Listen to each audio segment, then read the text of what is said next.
you ever experienced the world you know of and love change, change in a blink of an eye? Everything you hold so dear to you ripped away within seconds? Well, I personally have. But this isn't a story of what happened to me or what the problem was. This is a story of how I was able to bounce back and prevail during this difficult time. According to Cruise B support group from the United Kingdom and grief.com from the United States, there are 6 stages of grief. The first one is denial. This is where someone hides their true feelings, and tries to move on with life as if nothing has ever happened. From denial, we turn to anger. This is where we get angry at everyone around us, even though they're just trying to help. And sometimes we blame ourselves, even though we know we've done nothing wrong. After anger is bargaining. This is when we ask ourselves what could or what we should have done differently to prevent what has happened. From denial, we turn to depression. This is when the sadness kicks in and when you really feel the pain of losing your loved one. After depression, we turn to acceptance. This is when we accept what has happened to us, and we've come to terms, and we've learned to live with our new lives. After acceptance is finding meaning. This is when we find meaning with our lives and move forward, looking at life from a new lens. For me, today's topic is about bouncing back. Now, when we think of bouncing back, there's one word that comes to our mind. That's resilience. A question is, are we born with it or do we develop it? Today, I'd like to share the three pillars that helped me develop my resilience when the worst happened. The first is hope. In life, you hold on to hope. Hope enables you to look at life with a positive lens. For me, the worst happened when my dad became sick, and within a week, 2 weeks before my birthday, he had passed away. A loss I could never anticipate being a 15-year-old.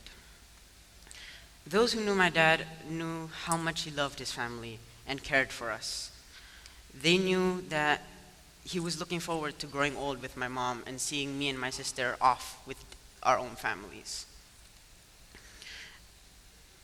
But before he passed away, I was able to learn an important lesson from him, and that's how to be hopeful. But my dad taught me, not in a direct way, but of me imprinting on him.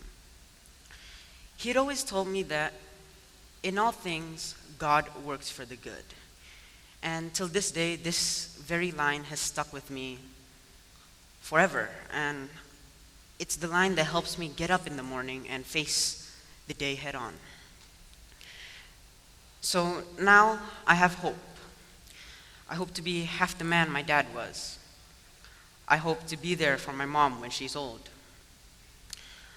I hope to be there for my sister and walk her down the aisle to give her to a man who's as loving as my dad was to my mom.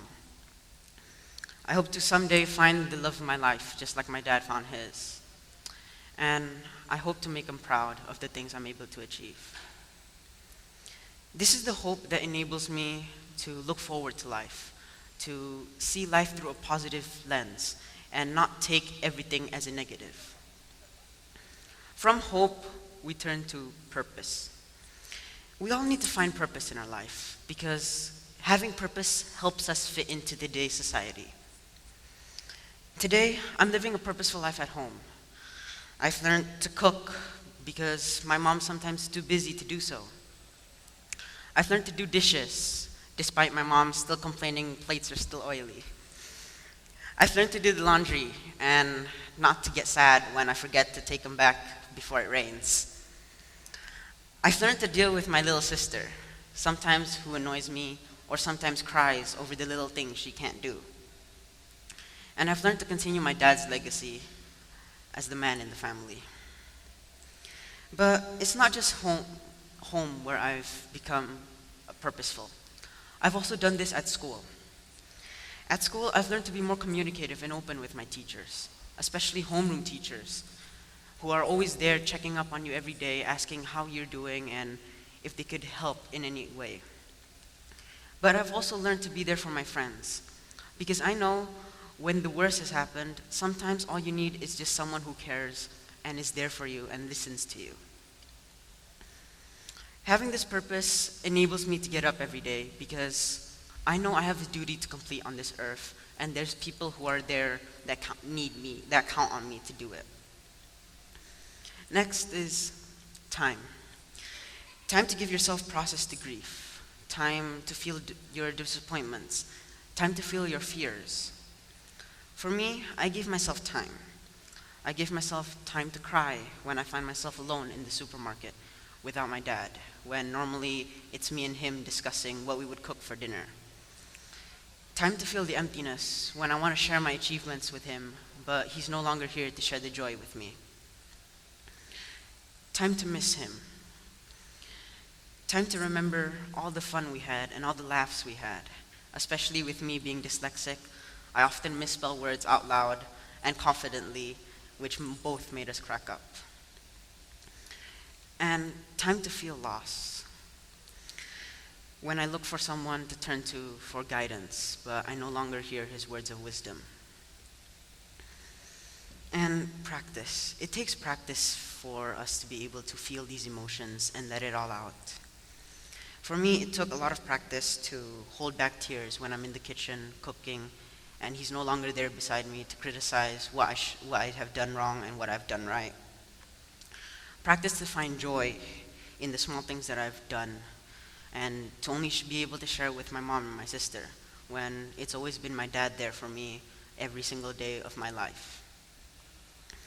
And practice to open up to my mom because ever since I was small, it's always been my dad who hears my worries first and who's there for me and who's helped me.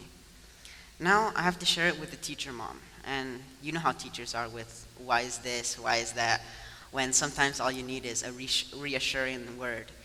It sometimes gets on my nerves, but you gotta love your mom for that. That's what they're for. And this has really hit me hard because Dad has been there cooking for me since I was 8 months old. And now I turn to a life without him. I turn to a life with only my sister and my mom as company. So now back to the stages of grief. For me, I never went through anger, denial, bargaining. I only went through the depression, acceptance, and finding meaning phase. This is what really hit me hard before I was able to bounce back. And this stage doesn't suit everyone, the denial, the depression. Sometimes you go through it at different stages, and sometimes you go back on it. But it's nothing wrong. That's how we deal with emotions, and that's how we deal with our grief. For me, when I began to hope, it conquered my depression. When I defined my purpose in life, I found meaning to it. When I gave myself time to grieve, it allowed me to face reality and practice and accept the things that I'm unable to change. And today I've realized that no matter where I go or what I do, my dad is always here with me. Today, this very day, I'm using his shirt and his beloved watch that my mom gave for their wedding present. And it's always reassuring that I know he's up there looking down on me, and I hope I'm able to make him proud of the things that I'm doing on this earth. Now, to close off, I'd like to say a simplistic, but powerful line. You can be certain that life will give you lemons, but what's important is what you do with them. For now, I'll be making lemonade, but in the future, I'll be sharing margaritas with my mom. Thank you.